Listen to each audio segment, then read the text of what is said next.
Olá, você acompanha agora as principais notícias do Brasil e do mundo desta terça-feira.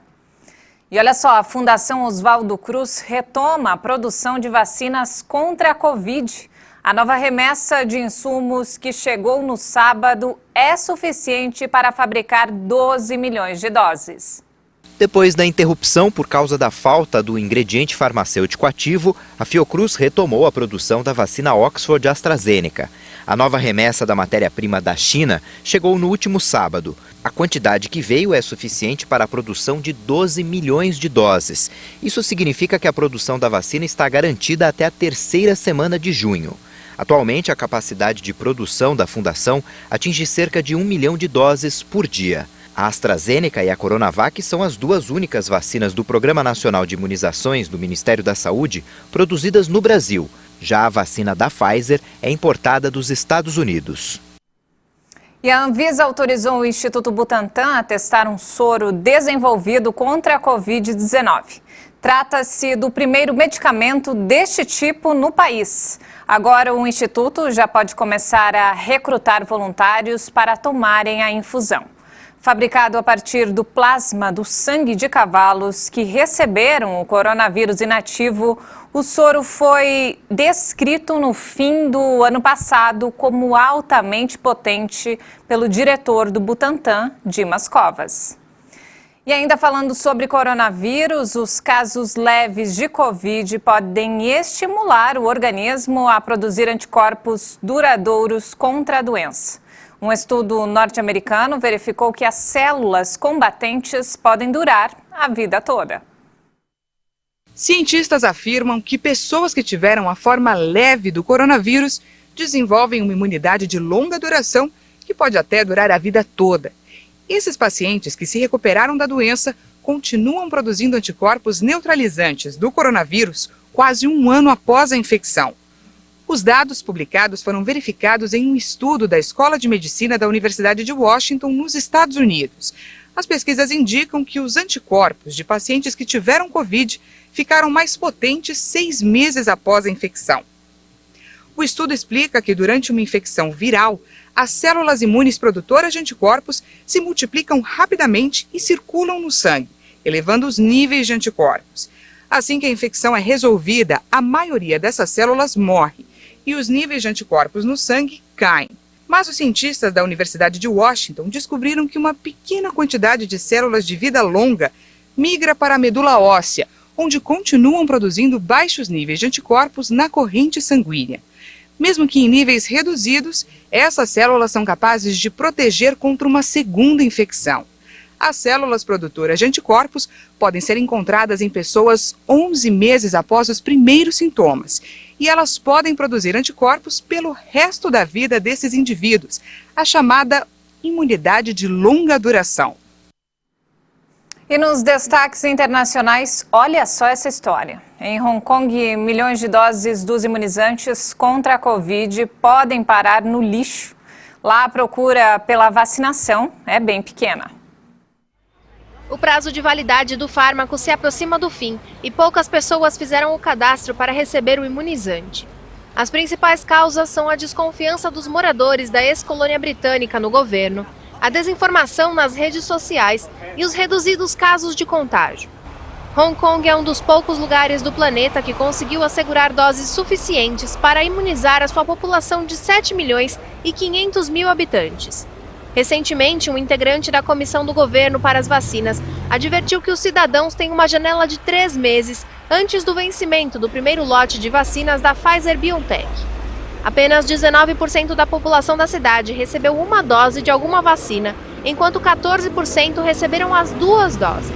Inclusive, entre os profissionais da saúde, há dúvidas sobre as vacinas. A autoridade de hospitais da cidade informou este mês que apenas 1/3 dos seus funcionários foram imunizados.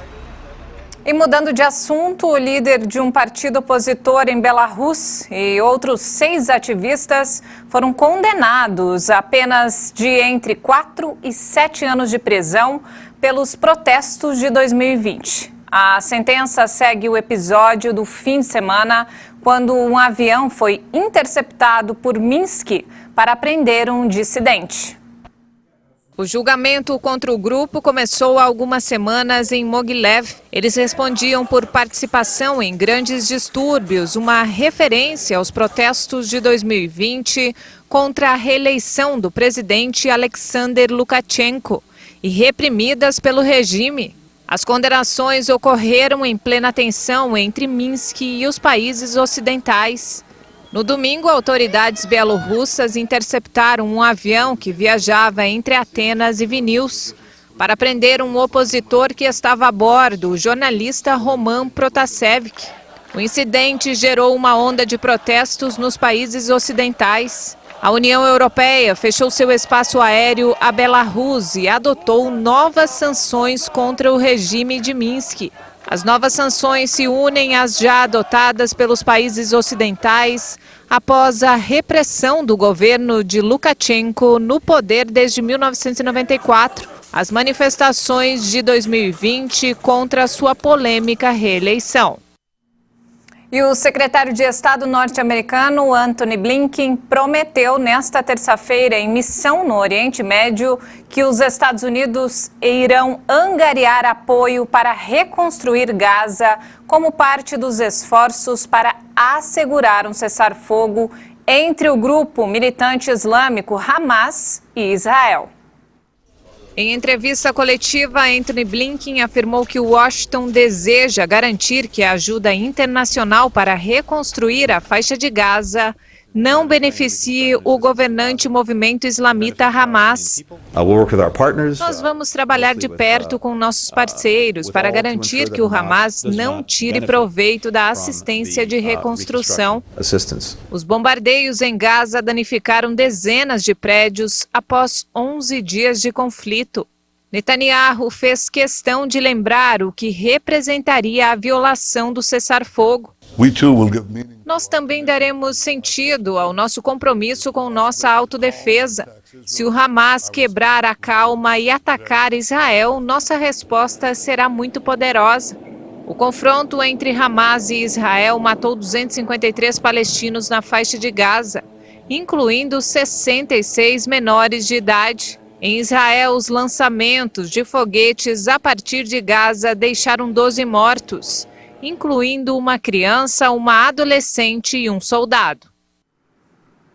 E para encerrar, olha só que boa notícia. A campanha de vacinação nos Estados Unidos estabelece nova marca. De acordo com a Casa Branca, metade da população adulta vai estar completamente vacinada até o fim do dia de hoje contra a Covid. Mais de 60% dos adultos, que no total corresponde a cerca de 160 milhões de pessoas, receberam pelo menos uma dose de uma das 3 vacinas autorizadas no país. Após um lento começo no final de 2020, a campanha de vacinação em massa foi acelerada pelo governo Joe Biden. O presidente tinha estabelecido como meta 70% dos adultos imunizados com pelo menos uma dose antes da festa nacional de 4 de julho, mas a campanha se desacelerou. O grande número de céticos e indiferentes é o maior motivo para a diminuição do ritmo. Ainda nesta terça-feira, a Moderna anunciou que sua vacina é altamente eficaz em adolescentes entre 12 e 17 anos após os resultados completos dos ensaios clínicos. A empresa de biotecnologia americana afirmou que planeja apresentar uma solicitação de autorização do uso de sua vacina para esta faixa etária no início de junho aos órgãos reguladores ao redor do mundo. Outra vacina da Pfizer-BioNTech já foi autorizada para adolescentes em vários países, entre eles Estados Unidos. E não temos mais tempo, essa edição fica por aqui. Mais informações ao longo da nossa programação. Um ótimo dia para você.